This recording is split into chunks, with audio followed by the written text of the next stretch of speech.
Alrighty, everybody. Welcome on into the Central Committee stream with your host, Mike from PA. We are live once again, and oh my lord, do we have a stream for you today. Seder debates Ezra Klein. I think I might have a mental breakdown watching this debate. Because Ezra Klein's so fucking stupid and so arrogant at the same time. Did I order the Shure IEMs? No, but I'm going to. I'll do that today. Noah Samsen just posted a response. Hi, you're tuned into what? To Ethan Klein's lawsuit. Hassan has a live NBC interview, and it's really wild that Hassan gets on The Daily Show and then is stopped by Trump's Gestapo guards. And I just want to say, thank you, Ethan Klein. Thank you, Asmongold. Thank you, Tectone, for being, like, if you were to say, Mike, pick your enemies. Like, a Zionist and two fucking incel freaks, the incel Roach King and his rapist sidekick. Like, my God, it's like... They all look like figures from a wax museum suffering global warming. Ethan Klein looks like he's somebody hiding a zombie bite. Holy shit. That popped into my head because I was on TikTok last night. I'm trying to get into TikTok. And there was this new indie game called like Zombie Border Guard or something, where basically it's like an indie game in the model of, you know, Papers, Please, or what was that other game? What was the other border guard game where you inspected for contraband on the cars? Fuck, it's slipping my mind. But there's like another one there's this zombie border guard. And I was watching a TikTok of that, and then I swiped to the next one, and it was like a zoomed in Ethan Klein H3 official TikTok with like 300 likes, by the way. And I seriously thought he looks like one of the people that had been bitten. Damn, Seder destroys another Klein. Fuck, that's a really good title. I should steal that from. I'm going to steal Gremlo. Shit. That's such a good title, Gremlo. Yoink. And so, God, it's just going to be an incredible content day. Oh yeah, drop site news going on Hassan. This is what happens. My Trump theory holds up. Tectone is now using his dad as coded rape threats. Yes. Hassan Glazer and pedophile defender. I'd say pick a struggle. We also know Hassan was at the Artemis brothel in Berlin and why he takes trips to the red light district in Japan. Bro, Hassan doesn't need to have sex with prostitutes. Like, what the fuck are you talking? He's not Tectone. He's not Tectone. Don't make me call my dad. Too much of a cuck to even make a rape threat. Like, this is how much of a disgusting rat this fucking... His dick doesn't work, so he has to call his 80-year-old dad.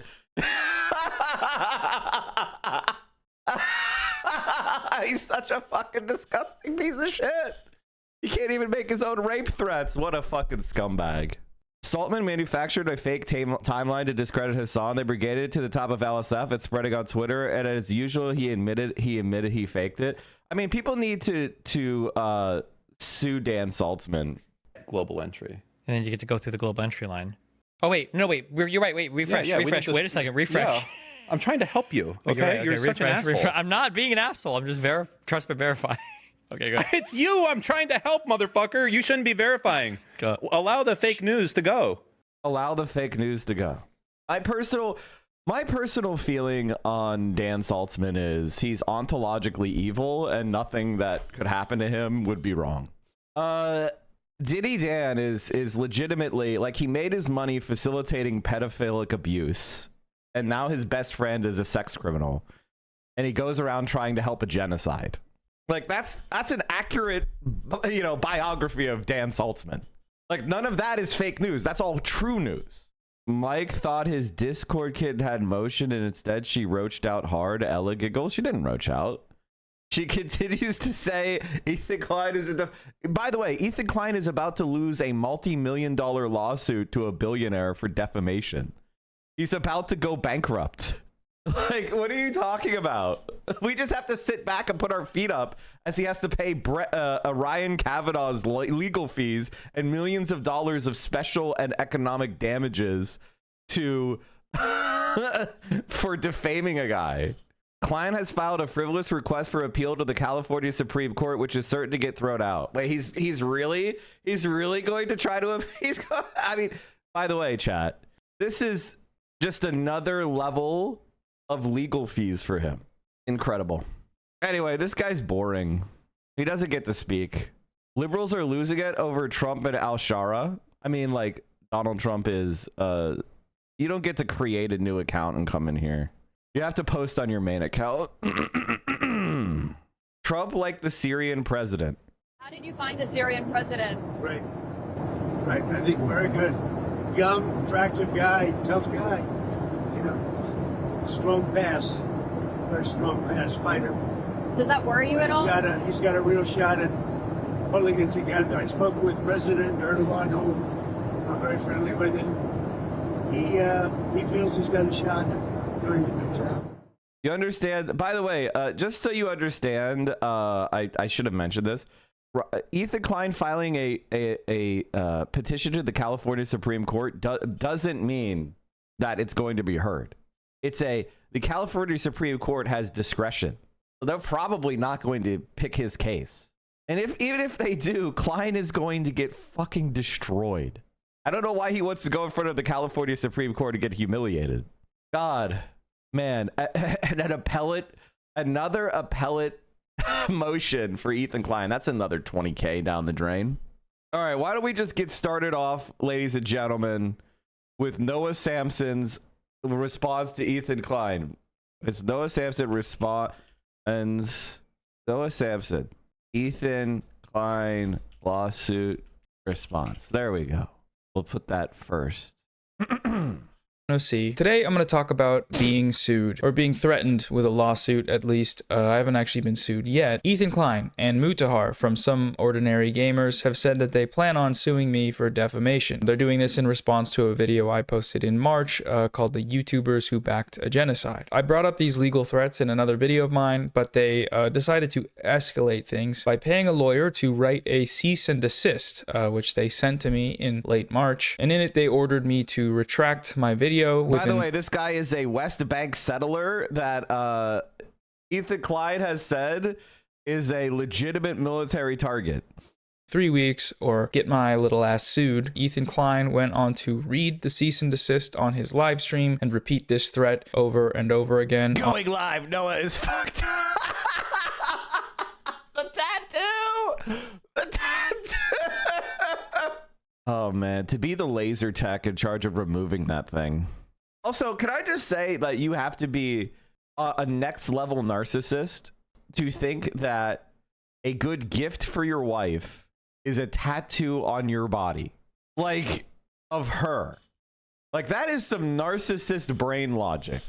It's like, why don't you do something nice for her? Like, for example, send her on a nice 4-week foreign trip so she could be away from you, Ethan. Can you imagine? Like, I'm pretty, like, I don't know. They don't sleep together, like, in the same bed, right? Like, they have separate bedrooms, I thought. I don't know. I don't want to speculate. I remember being told that, but I don't have a firm source for it. On subsequent episodes. He started his second video by saying, Ethan's threatened to sue me. It's not a threat. I'm going to sue you. Oh. Wait, I'm literally going to sue you for defamation. Noah said in his second video, Ethan's threatening to sue me. Have fun with that, I guess. He said, well, I'm about to have fun with it. And unfortunately, I don't think you're going to be having much fun with it. He didn't respond to my video by his own admission. He just read what his lawyer wrote for him and then said that his full response would happen in court. I know he wants me to respond to every point in his video, which I will do in a much more formal setting. Oh, what do you mean by that? And I can't wait for you. You know, you can do your cute little videos and all that kinds of business on your YouTube channel. But when it comes to you know, I'd love to see you reason out in a court document about how I and Mutahar support genocide. I really look forward to that. Despite all of the threats from these guys, as I said at the outset, I haven't been sued yet. It's been over 3 weeks since the retraction deadline, and as you may see on my channel, the video is still up. Here's a clip of the last time Ethan even mentioned it, which was over 2 weeks ago. Noah Samsen, he has missed his deadline. Actually, Mutahar is in the chat. What did he say? Did you see that Noah's apparently moving out? Yeah, he's sorry, no video, been moving, etc. Video coming soon. It's amazing how nobody wants to respond to me.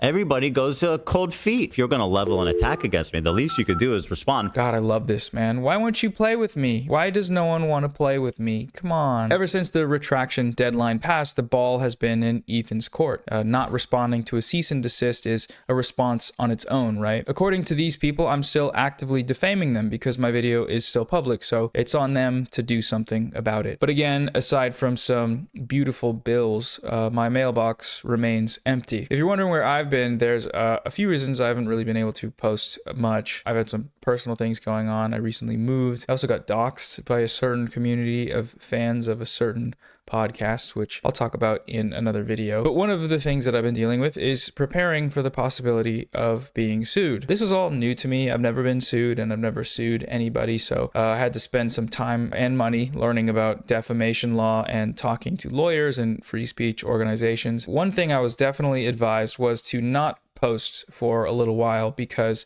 you know, anything said online would very likely be used against me in a potential lawsuit. Now, it is possible that these people might still sue me because rich people can do whatever they want whenever they want, including sue whoever they want at any time for any reason. But it's worth noting that Ethan has also been a bit preoccupied in recent weeks, going beast mode in some live debates in front of hundreds of thousands of people.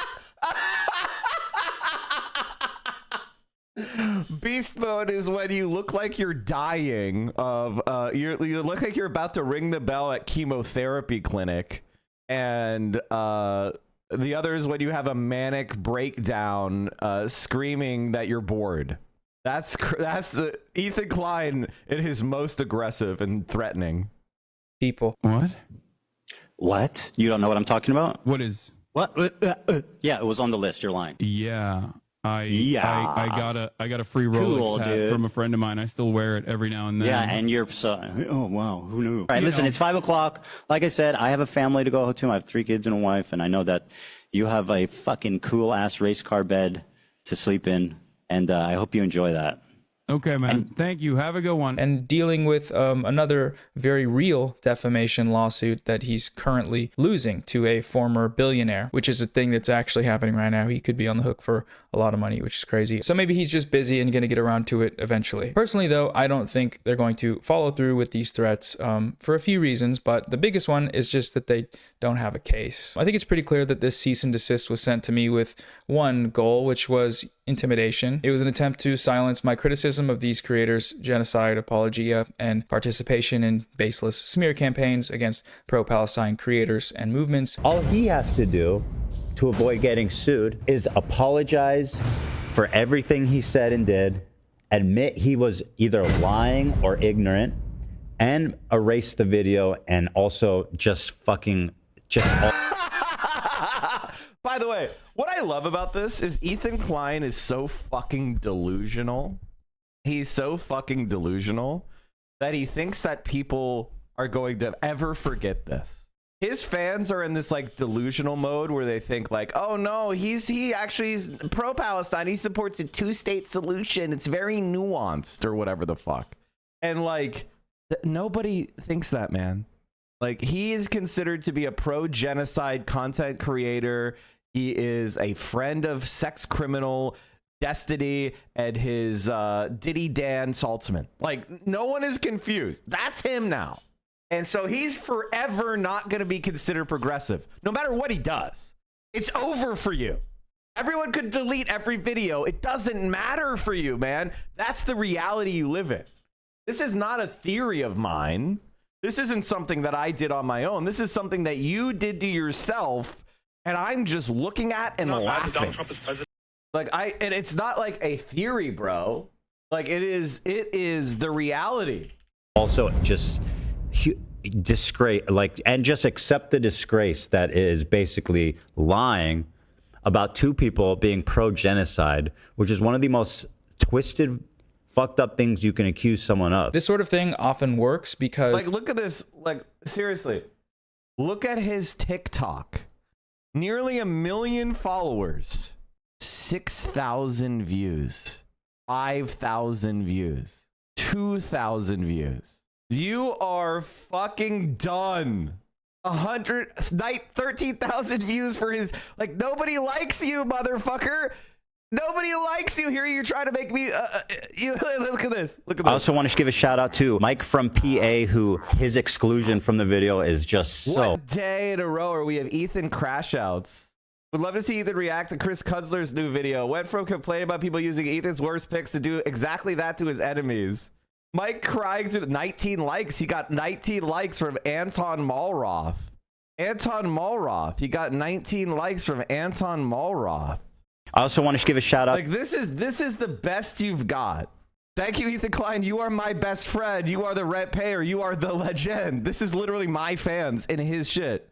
Ethan, wake up. First reply. I'm sorry. Like, bro, this is his main channel with his 900,000 followers. Bro, you are absolutely dead. Like, no one gives a shit about you. You have no fans. I mean, he used to get like a couple videos would pop off, right? Now that he's in the crash out period, you know, this is with a professional crew of like 6 or 7 people. I've also vouched for Jewish people in my videos. I've talked about... Oh my God. I used to be a huge fan of y'all's, but I really do not appreciate how Ethan is allowed to point fingers at everyone else at the internet and yet is somehow immune to criticism / can't take it. Most liked comment.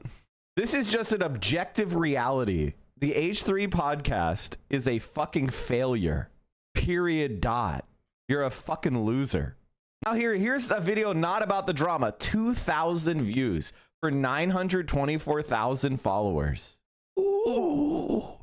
Ethan, you should put some of the money you're spending into ads because your channel's dead. Your failure do you not understand? To acknowledge the trauma of both groups is the reason. Nah, I was a fan for many years of y'all. In my opinion, without anyone else's opinion, Ethan's mental health has degraded and has on this narcissistic tirade because he cannot handle the internet disliking. H3 fell off. Ethan, you're lost, man. Done with you. User 13789006818 likes Ethan. With no post, no picture, and 2 followers. You got your bot likes, man. The bot likes are with you. Well said, Ethan. Okay, so there's the main point is Ethan dominated the largest leftist political streamer on historical facts like it's nothing. Let's take a look over here. Let me just go over here. Wait, private. Why did you private your account? Sharmixka3? Why is your account private? Aww. It's very fun and enjoyable to laugh at. The reason why I'm bringing this up, in case you're wondering, is Ethan Klein's dying out and he deserves it. And you need to laugh at it because it's fucking funny. When bad things happen to bad people, it's funny. When evil people get what they deserve, it's funny. And we need to take that time to laugh. Because most people just don't have the resources to deal with a lawsuit. Could you go 24 hours without talking about Ethan? Every time I click on here, you're talking about Ethan. You should take a mental health day. You sound exactly like Rogan. Uh-huh. I don't know, man. I don't know that you're a super fan, man.